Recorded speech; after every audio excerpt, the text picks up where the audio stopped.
Welcome back to the deep dive.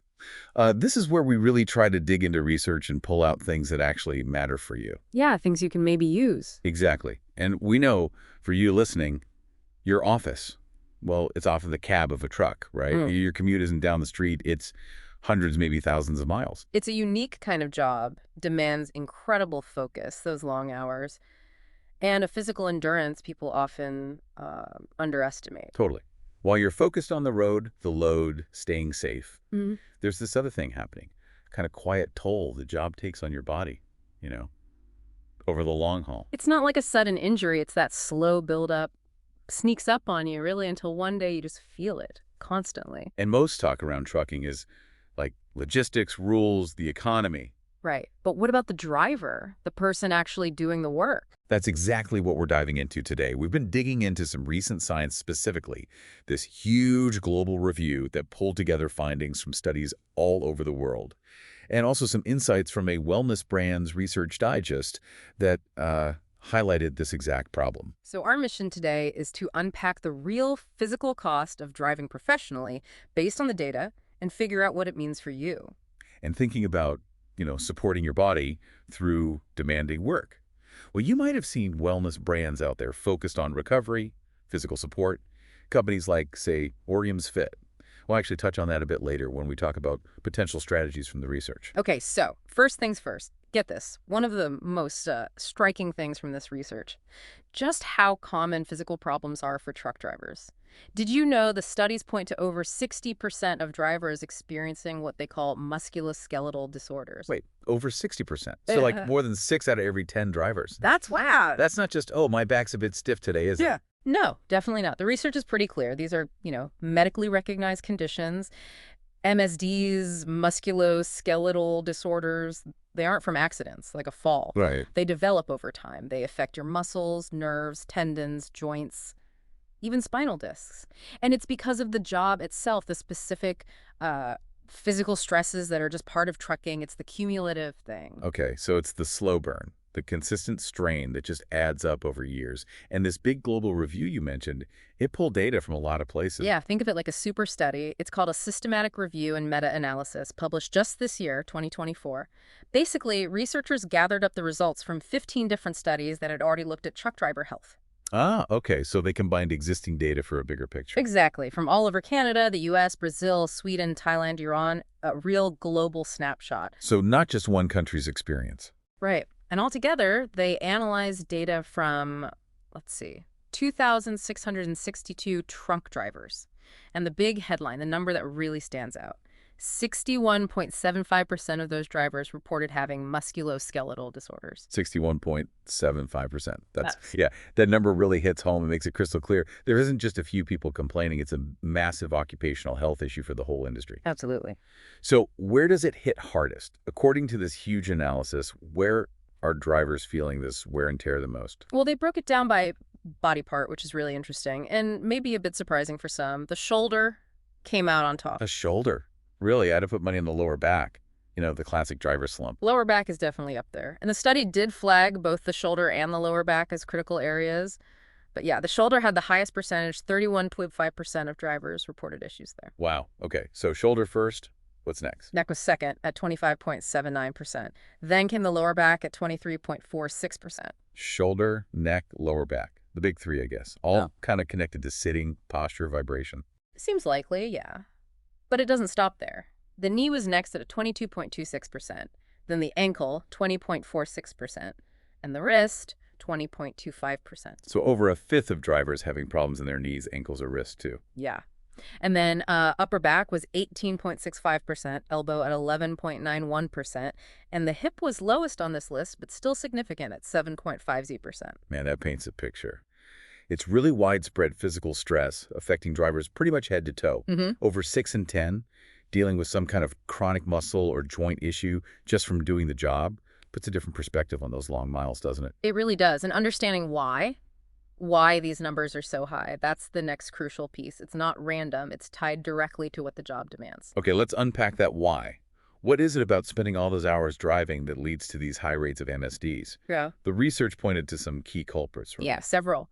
The biggest one, maybe the most obvious, is just prolonged sitting. Right. You're sitting for incredibly long stretches, day after day. Even with a good seat, I suppose. Even with a decent seat. Just being seated for 8, 10, 12 hours puts this constant compression on your spine, your hips, your lower back. It tends to tighten up your hip flexors, can weaken your core muscles. And encourages slouching, even if you try not to. Exactly. Even subtle posture issues add up over time, like bending a paperclip back and forth eventually. It just gives your joints and spine face that kind of fatigue over years. And it's not just sitting still, is it? There's movement involved, even when you're driving straight. That's the next big one. Whole body vibration. You know that constant rumble? The shaking, the jarring from the road surface, the engine? Oh, yeah. You feel it. The research really highlights that as a major factor, especially for back and neck pain. Yeah. That vibration literally travels up through the seat into your spine hour after hour. It fatigues the muscles, stresses the discs. It's like a constant low-level shaking. What about when you're not driving? The loading and unloading. Yep, manual load handling. Now, not all drivers do this, but many still do. Lifting heavy stuff, twisting your body to secure things, pulling tarps, operating lift gates. Right. All of that puts serious strain on your shoulders, your arms, wrists, back, often in awkward positions. Remember, the shoulder and wrist numbers were high. Yeah, 31% and 20%. That direct loading and unloading work is a big reason why. And there's just the lifestyle itself, right? The hours, the stress. Absolutely, that's another layer. Irregular hours, tight deadlines, traffic stress, not always getting good, consistent sleep, that demanding lifestyle. It leads to chronic stress and often not enough sleep. When you're stressed, muscles tense up neck, shoulders especially, which we saw were problem areas. And bad sleep means less recovery time for those muscles. Exactly. Your body doesn't get the chance to properly repair the wear and tear from the day's work. So it's this whole cocktail. The sitting, the vibration, the physical work, Yep. plus the stress and lack of recovery.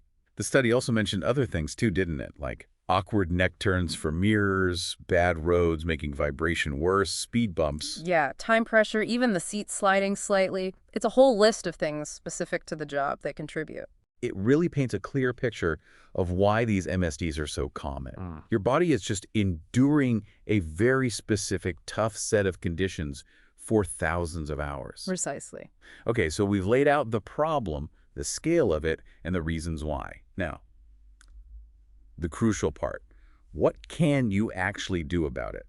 How can you, as a driver, try to mitigate these risks based on what this research suggests?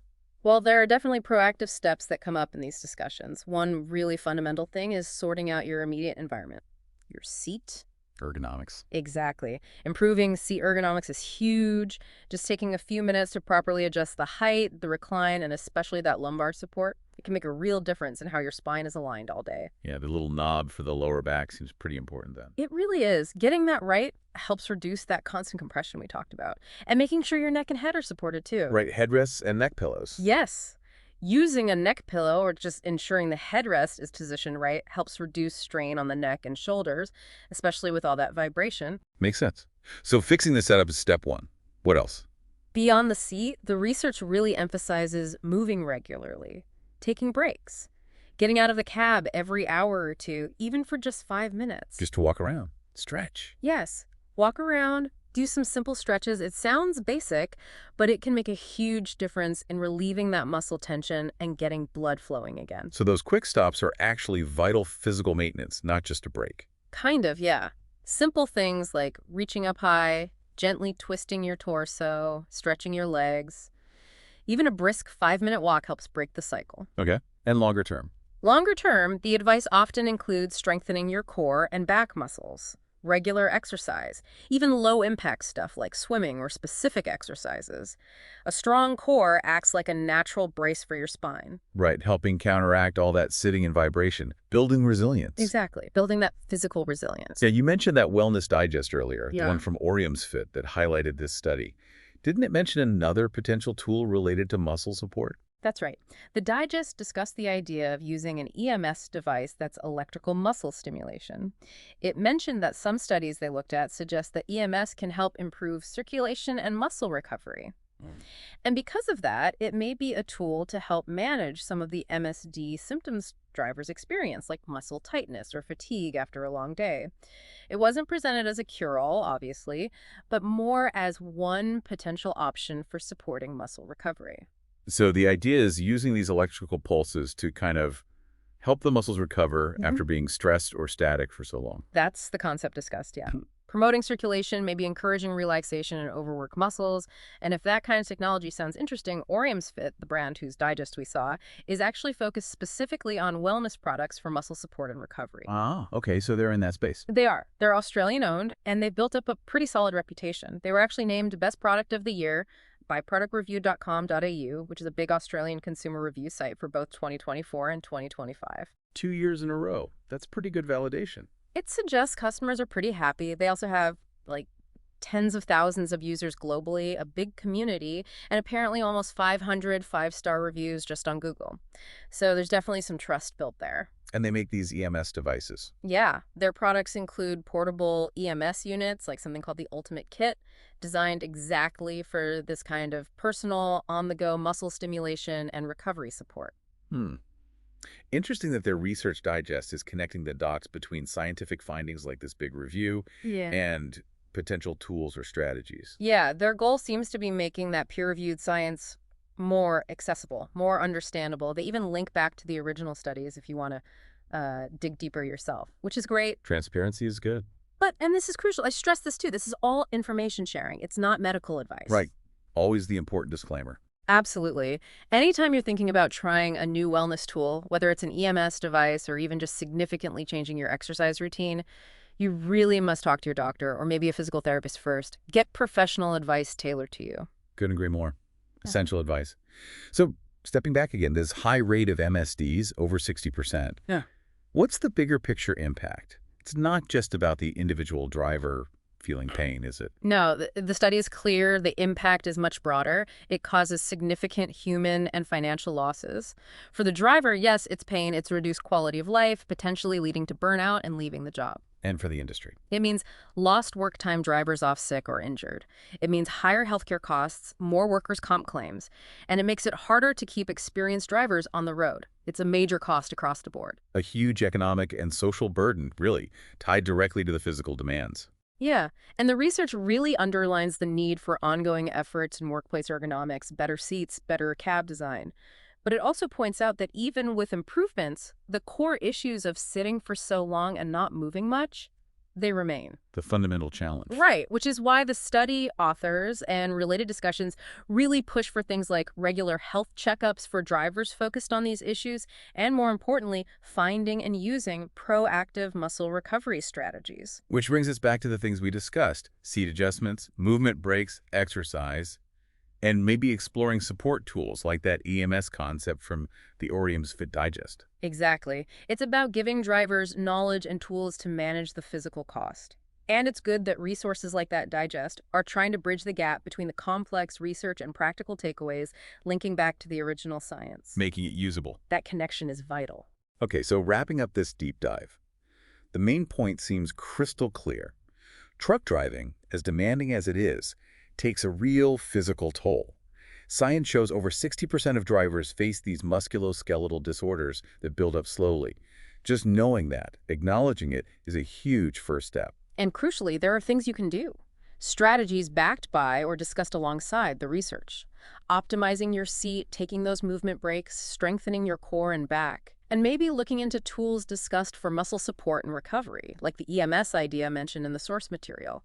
These are all important things to consider for your long-term health and, frankly, being able to keep doing the job comfortably. And if supporting your body's wellness and recovery is something you're thinking more about, brands like Orium's Fit are focused on exactly that, providing quality wellness products designed for portability and muscle support. So here's a final thought for you to take away, something to maybe mull over on your next haul.